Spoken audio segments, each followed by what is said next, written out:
I prezzi delle case in Grecia sono aumentati di quasi l'11% dal 2022 al 2023, secondo uno studio recente dell'Istituto di ricerca sul mercato immobiliare Global Property Guide.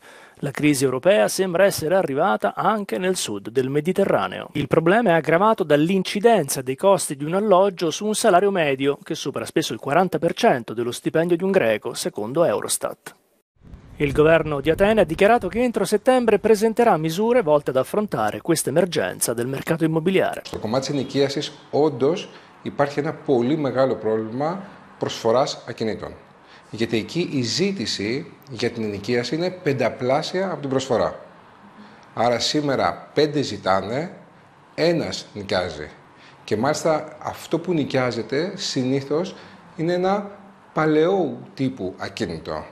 Γιατί συνήθως όταν ο ιδιοκτήτης μπαίνει στη διαδικασία να ανακαινήσει ένα ακίνητο ή να φτιάξει ένα ακίνητο, είτε αυτό το ακίνητο το προωθεί στην αγορά της βραχυχρόνιας μίσθωσης, είτε το προωθεί στόμα με στόμα σε ένα πολύ κλειστό κύκλο υποψηφίων ενοικιαστών.